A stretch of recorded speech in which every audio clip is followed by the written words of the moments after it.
All right, so here we go. Starting with iMovie. So there's a few things I wanted to talk to you about. Over here, sorry.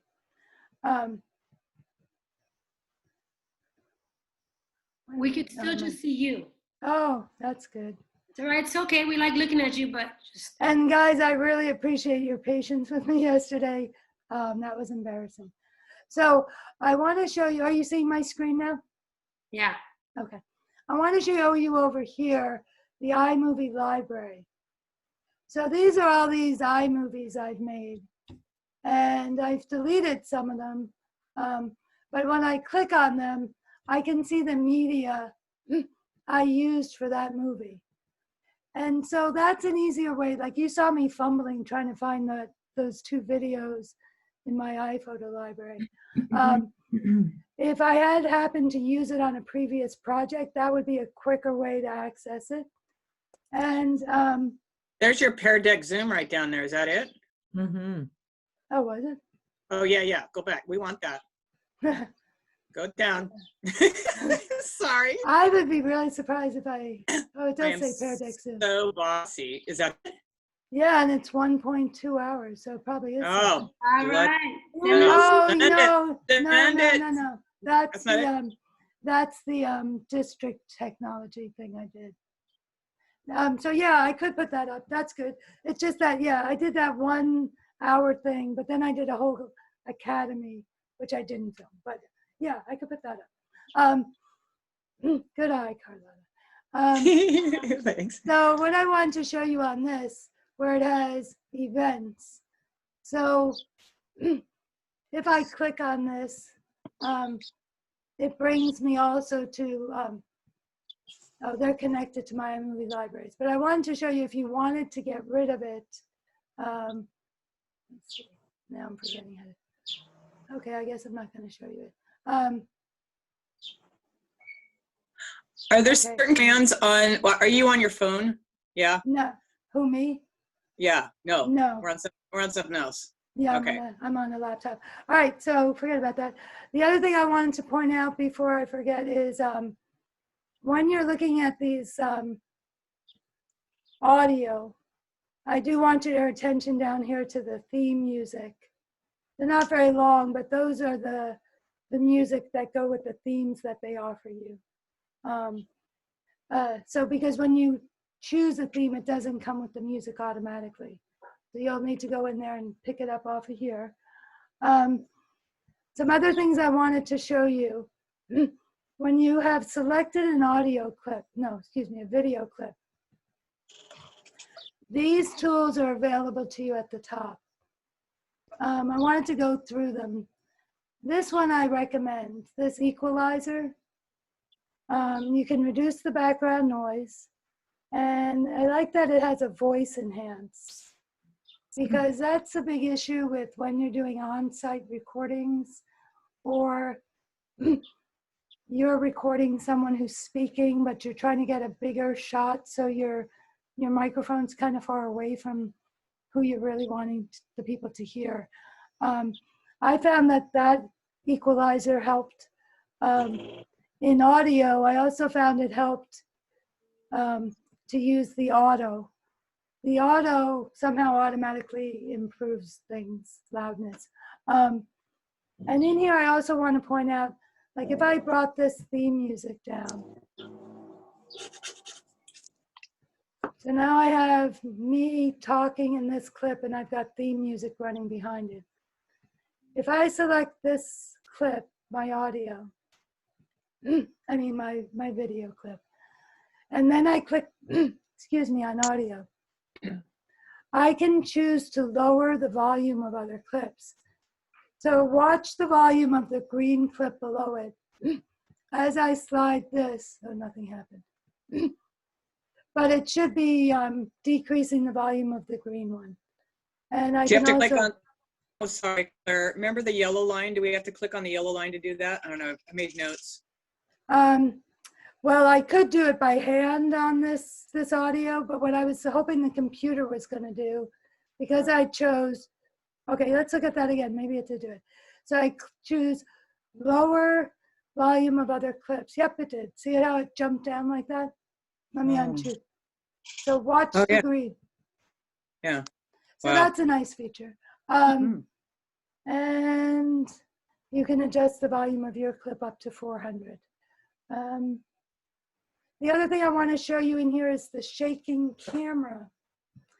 So the shaking camera, what it's going to do to resolve the shaking issue, don't really have a shaking issue on this clip, so I don't know if but I would click stabilize shaky video, and it's analyzing the clips. I don't know how long that'll take. And eventually what it'll do is it's going to zoom in. I think it'll have a hard time doing it for this clip because I'm walking all over the place. Part of the image. Maybe I could just do it for, I wonder if I can get it to stop. Now we're stuck in this lost of, but once it finishes analyzing that clip, this thing over here, 33%, I guess that's like the default to stabilize a clip, you zoom into it, but you can play with this to zoom back out and just play with it so it's not too distorted. So that's a feature you have. So can I ask a question about that just real quick, Clara? Sure. See the 33%? Is that like taking your clip and you are narrowing it into only 33% of that clip? It appeared, I can't tell whether it means that it's a Like, big I mean, if it zoom said in or a small. I would say, if it said no, 100%, I would say you lost 33%. But I mean, it's just a guess. But the toggle looks like, since it's only moved slightly to the left, I mean, right, that it's probably not a big zoom in, and the further you go, the further you zoom. But I haven't used it, and it's not available right now. But play with that. That's a shaking stabilizer. I'm afraid I'm going to be stuck in this. Oh, good. Let's take a look here. So yes, so 100% is a big zoom in, and 0% is a small zoom in. So what else was I going to say to you? I want to talk to you about, oh no, I know what I want to talk to you about. All right, so I'm going to click on this, which is crop to fit. And this is where you could choose that Ken Burns. Apparently this is a photograph. I want to do it with a video. All right, so I want to do the crop to fit. Oh no, they were both videos, sorry. And when I'm in crop to fit, I believe, I can zoom this in. Let me see how I do it. No. And then I can move this around. Maybe I can. I'm not really zooming it in. I can definitely rotate it. So if things get in to your project in the wrong format, you can do that. Let me see about fit. There's one way where I can actually zoom in, and I kind of have lost what that is. See how it's zooming in like this on because of the shaky video? That's an option for you, and I'm not finding it, but let me go with reset and try again. Claire, because there's that red dot, are you recording the audio right now onto this iMovie? Am I? Maybe that's what happened. Well, it was a minute ago. You stopped it, yeah. Yeah, I just stopped it. Maybe that's why it's not allowing me to do some of the things I want. Okay. I don't know what I was doing there. I think I was recording my voice because there's this microphone over here. Right. And then when I do that, I start recording my But it voice. usually tells you that you're going to start the countdown. I don't know. I'm not sure what that was. Or maybe. First speaking, it was going up and down like it was recording. So like it's standing by. Like this is standing by record right now. Oh, okay. So it might have been on standby for the voiceover. All right, sorry, I'm kind of failing you right here, but there is some way in here where you can zoom in and I wish I could remember. Maybe it'll come back to me. So I want to come over here to settings for a minute, and talk about a couple things in here. You would like probably your movie to fade in from black, and you probably want it to fade out to black. I do not like to trim the background music because it will match the length of my movie. I like the background music to continue after my movie's over for a few phrases, just to like have this soothing ending. You could put a filter on your entire project. And there's some interesting ones there. I've never played with this, but you could do that. Oops. What does that do? So like if I put a filter on, let me put vintage, because that might be Oh, more I got it. correct. So now as we watch this video, it's all got that orange tinge to it. Okay. See how it's kind of orange? Yeah. It's not that orange there, but that's a bit orange. And then when I take it off, oops. Oh, well, I changed it. So that will apply a filter to the whole project. And this automatic content is when you choose a theme, it puts that credits at the end. It puts a bunch of pre-made stuff. I usually take it and then take away what I don't want. And then clip size, this just tells you like what your default clip size will be. I like my clip size small. Once you're in the project, you can expand your clip size up over here. Okay. Can I ask, see where it says theme? If you've chosen a theme, will it automatically put that theme in there? Yes, yeah, so here's theme. And when I choose a theme, and I believe there were 6 songs in the theme, 9. So there is a song for each theme. Okay. But I will choose it here, and it will come in without its music. I'll have to put that in myself. But what happens is, see this thing with the photo album? It just put that in there for me. Oops. When would you put the theme in? When you've already done some work on editing, or you just start with it? It's a good question. I've always put it in after I've already put my timeline. You don't have to do much with your timeline if you're using a theme. So you just plop everything down, choose a theme, see what the theme is decided to do, and make your adjustments. So that's the theme happening there. And the other thing the theme gives you, let me see if this next transition looks interesting. Can you rotate between themes so you can try? Say that again? Can you rotate between themes so you can see what it looks like with the different themes? Sure, yeah. And Does it pretty fast? yeah, it does it instantly. Okay. So, and the thing that a theme does besides just automatically, and this thing is the part that bothers me at the end, where it puts your name on it, directed by, so I don't really care for that. But you decided you were able to cut it out last time, remember? Yeah, we found out I was able to take that out, which is funny. You edited it out, probably. Yeah, just as long as I turned the automatic content off, I was able to take it out. Yeah. So, but what it gives you up here in the transitions, these are the theme transitions that you don't have unless you're in the theme. And it gives you these titles. Where are they? And these are the theme titles that you don't have access to. Ah. And what I would do if I were you guys, slap the theme on, but maybe add some more titles in yourself. So, like if they put this title in automatically, so it's there, and it, oops, sorry. So let me get that on there. Try that again. This guy. So if it put this in for you, let's see what happens.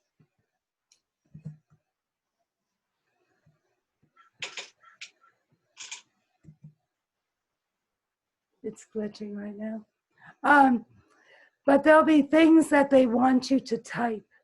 Like all those titles and transitions, well, not the transitions, but the titles. You're gonna wanna click on the purple box so that you can, let me move this out of my way. There you go. When I click on it now, I can say band in Oregon. Can you, and where do you take the automatic content off? Is that? So when I first applied the settings, the theme Mhm. rather, I had this chosen. And so Oh, that's right, what I okay. put. And then when I tried to get rid of it, they told me I had to turn it off. So that was pretty easy. One of the things I wanted to show you is when you're in here, if you click on a transition, now this one is mosaic. Because I'm using photos, I can't really increase the length of the transition very much because the photos are only there for 4 seconds with the transition on each side. So, but if these were video clips, you can increase the duration of your transition.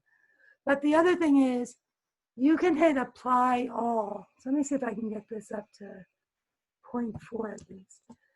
And if I hit apply to all, now every transition is a mosaic.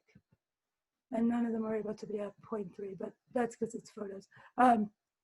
So like before I had put a variety of different transitions or maybe the theme did, but because I did apply all, it applied that to every single transition in the project, which is good. If it can be helpful. So transition, apply all. Yep, I just told you that. Okay. Now I want to go back to this nightmare that I visited yesterday, which is the precision editor. And I'm feeling a little bit better about it today. So to get to the precision editor, I click once to get that white line and then double click on it. Now what I wanted to show you about the precision editor is this is the transition. And let me try it on this one. So this is the transition. Okay, Claire's joking again. And I can pull it to appear at a different part of the clip. And I'm showing you on a bad clip. Let me go to a project that has longer videos.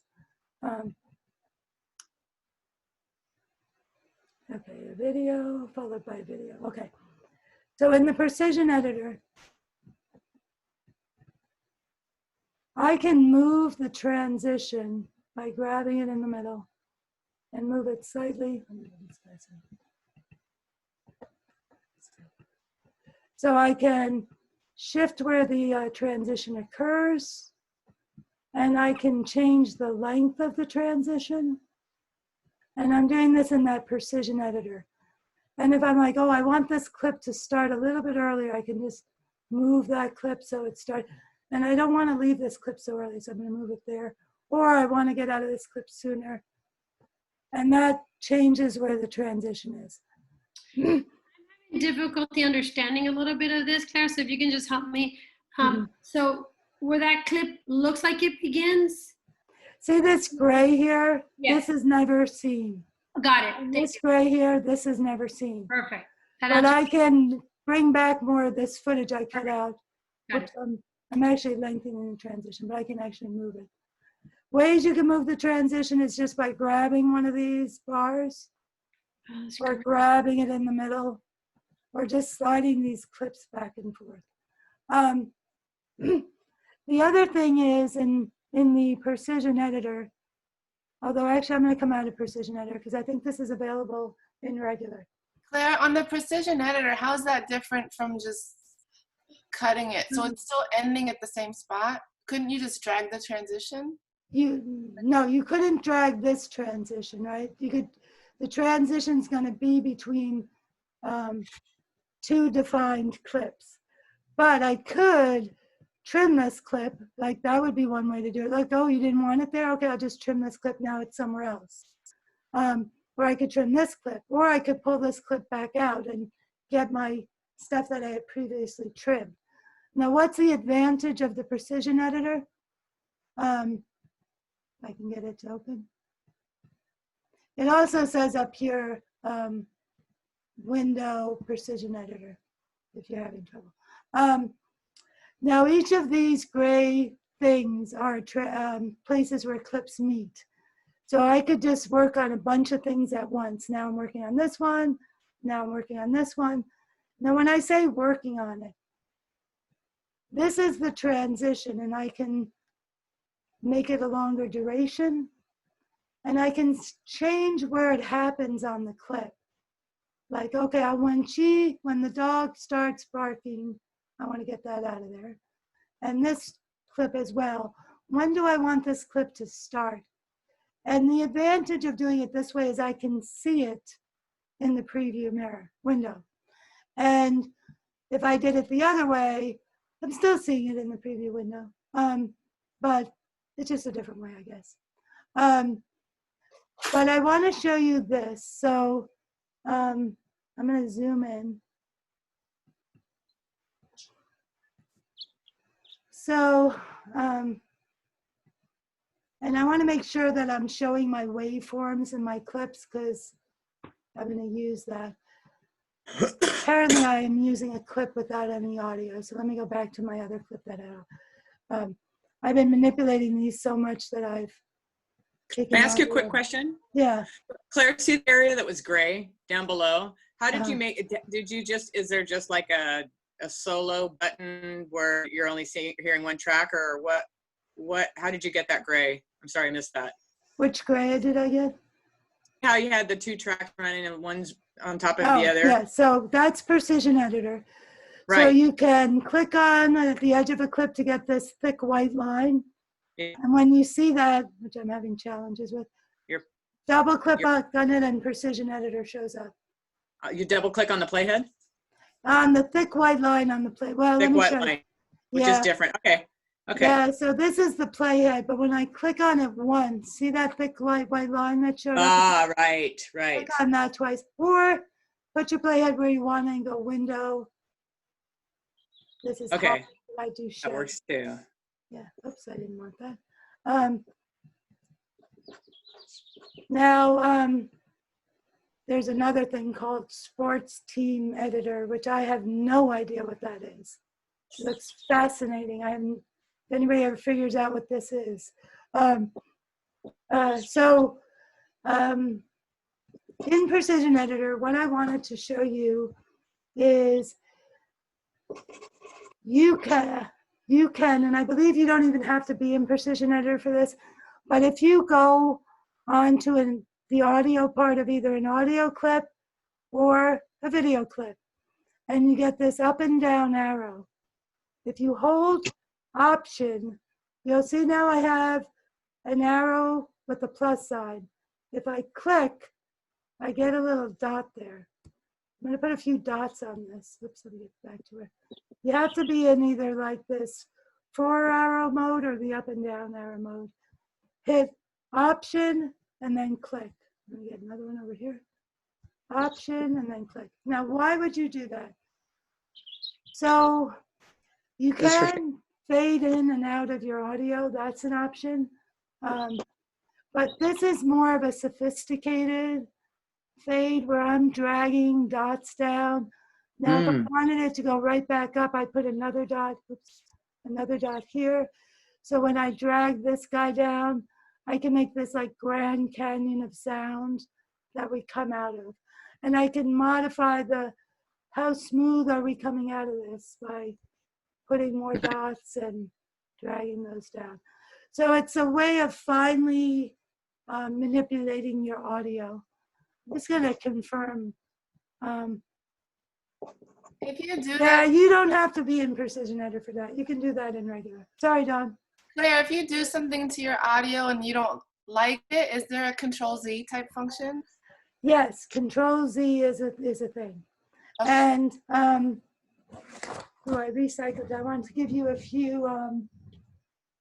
So you got your Control-Z to undo, and then you have your, I believe, let's see. So I'm gonna undo Control-Z, and then Control-Shift-Z, I believe is redo. Control-Shift-Z. Nope, that didn't work. I have to look that one up. There is a way to redo it. The other thing I wanted to point out is spacebar starts it playing. The backslash will start it playing from the beginning of that it started from the beginning of that clip. If you hold down the R while you're, I'm not sure why you would hold. So if you hold down the R while you're dragging, it selects just that region. So R and drag gives you like a subset, like a clip with like a part of the clip. Yeah. All right, those are the little keyboard things I wanted to remind you of. And let me just see if I got everything. I want to talk about sound just a little bit more. Up here in sound, we already talked about this, and the auto fix of the sound. You have these little blue circles in here to give you a kind of easier way to do a fade in and fade out. How did you do that part? Can I just, So I'm gonna zoom in on this. I'm also on a small screen today, so I'm like this. So let me do it on, I gotta zoom out to get it back again. So if you notice, there's this tiny blue ball that shows up when I put my cursor over here. If I can, and I'll try it, I think that's the maximum. And if I can grab it and pull it, it's giving me a fade out. Got it. And I could do it on both sides to fade in. And then I just want to remind you, how do you get a voiceover? Like let's say I wanted, let me get my clip smaller. Let's say I wanted to talk during this starfish thing. The first thing I would do is select the clip and put my volume down to 0, or a faster way when I do that is just hit the mute button right here. Now you'll notice some of these are blue, and that'll just tell you that I've done things to this clip with the equalizer, with the volume, with the stabilizer, and with cropping to fit, just to remind yourself of what you can undo if you want to. So now that I've muted that volume, I put my playhead, that's on my playhead. I put my playhead where I want it. And then I come over here, put this out of my way, to the microphone. And I was on the microphone already. So I hit record. And I guess I have some voiceover options. Not much, just the volume. Apparently if I had just done a voiceover, it would have automatically muted what it did behind it. It says that here. Looks like it mutes what's behind it. I didn't know that. Anyway, hit record, gives you a countdown.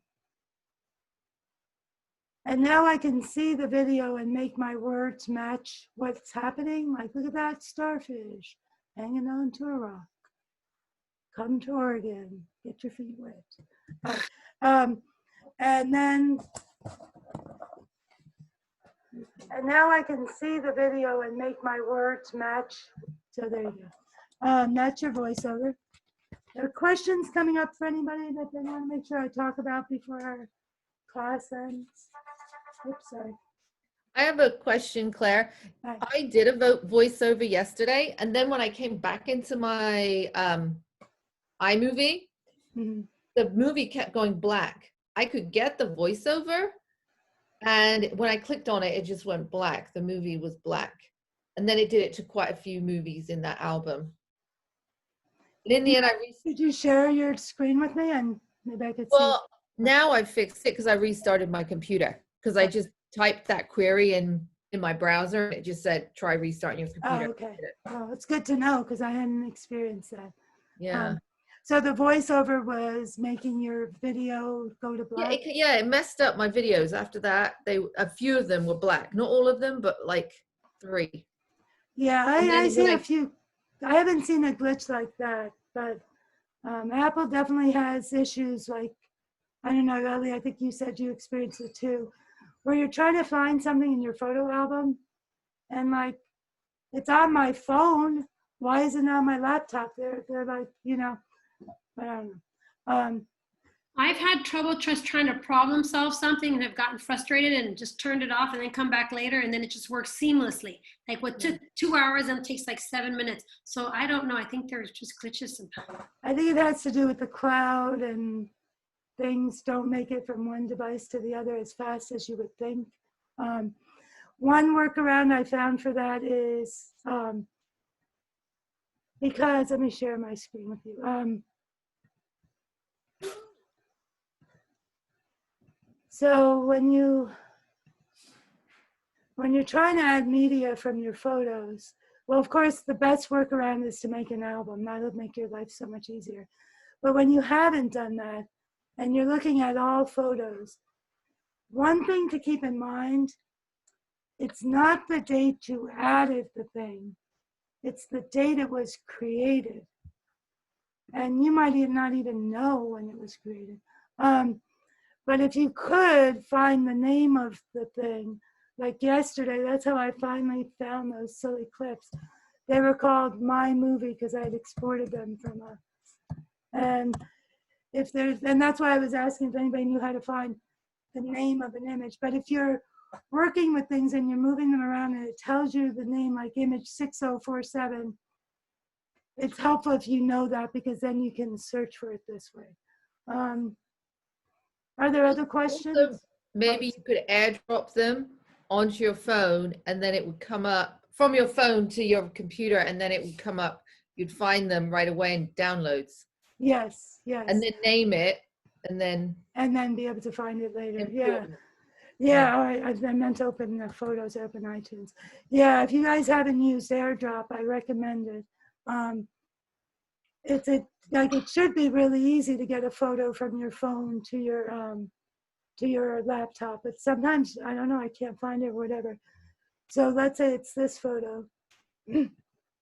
One of your choices when you're exporting it is AirDrop, and because my phone is nearby and turned on, it shows up, and all I have to do is click it, and you'll see it doesn't take any time at all. You shouldn't have to do that, but it definitely helps when you're having those kind of issues where you can't find it on your laptop. Any other questions before we start talking? We don't have much time. How do I AirDrop is on my phone? Or how do I know that I have it on? Do I go to settings?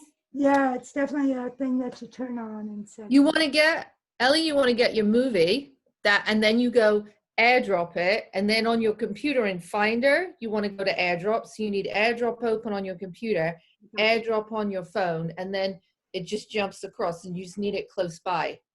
I just done from phone to phone. So Oh, yeah, phone, yeah. from phone to phone, so I've done it. But thank you, that's good. Yeah, and on your phone, there's settings for AirDrop. You can make it open to contacts only or everybody. Claire, I put some questions I thought I might forget. I put them in the chat. Oh, let me take a look at the chat. Thank you. It was basically, I tried to take a screenshot for a thumbnail and I had no idea how to do it. Okay, yeah. So that's, yeah. And the other ones, if you. Okay, so that I see one question about the thumbnail. Is it possible to split an iMovie project into two once you've already started it? So one thing you can do is, let me get out of this chat for a second. So if you want to split an iMovie project into two, what I would do is come over here and duplicate the project. And then delete what you don't want off of. Okay. Like that would be one way of splitting it into two. And the other question was merging two together. Now, if I wanted to merge the birds with my sea stars, what I would do is I would probably go to share project and download it onto a file. And once it's a file, I would open this project and add that video in. You know what I mean? That's great. Thank you. Yeah, that's how I would handle that.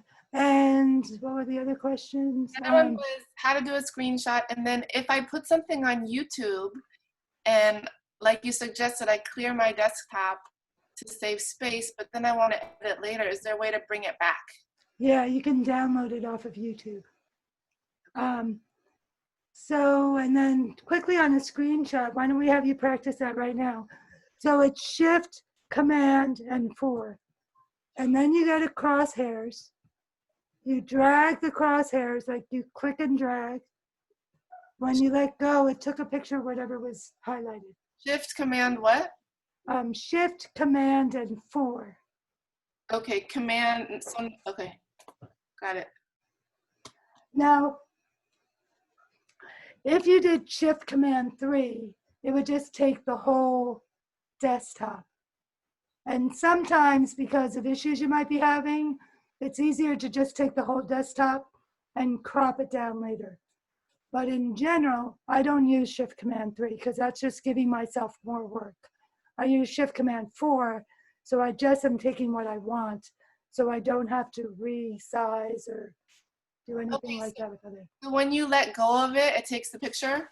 Yes, and for my Apple, it's saved to the desktop. Okay. And it's a nice small file, so it will be accepted as a thumbnail. It doesn't take a lot of memory. Now, if you have an image that you want to use as a thumbnail and YouTube is not allowing you to because it's taking up too much memory, I would recommend to you open that image, take a screenshot of the image, and instead of using the image, use the screenshot of the image. Because that will have less memory. Thank you. Yeah. We're out of time. Thank you, Claire. I'm going to do a whole thing on YouTube because there's a whole thing about customizing your channel, putting your settings. So, and then there's a place where you can check if there's been any like copyright violations. I just checked my own. I'm all good. You get 3 strikes, so be careful. But you can check your status. Apparently, I'm allowed to I was monetize. reading books, but I know that during the coronavirus, they were going to be easy on that. Okay, yeah, Suzanne asked me about that. I'm going to forward you an article I found about that. Now, you have to take it with a grain of salt because it won't probably hold up in court. But according to this article, what we are doing is considered fair use. Yeah, because I'm not monetizing the channel or anything. I'm not making anything. And, you know, nobody is watching you and not buying the book. That's a big part of it. They don't want you to undermine the person's ability to profit from their work. But this article claims, and it was written in March, I think, that, which is different, the court ruled that teachers can do a bunch of stuff now with the coronavirus. That was a ruling. This article talks about just the law without a special ruling. We're doing it in a fair use way. Correct. And this is what, because I was all scared because that's basically I was reading stories and I'm like, oh God. Now, but on the other hand, I'm not an attorney. I don't know who wrote this article. I think I had read something like that as well. You know, Yeah. they just.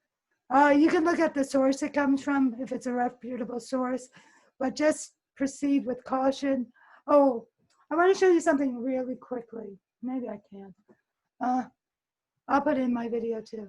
I have an app on my phone called, and I put a link to it, called Video Saver. And one thing I like, in talking about copyright laws, I like to go on to people's videos like the Campanile Peregrine Falcons. I took some of their video from YouTube when I was making my compilation for my class. So I showed the birds progressing with screenshots, and then I had the last part was the bird flying away, one of the babies. And Video Saver, I'll share that with you in this video when I talk about YouTube.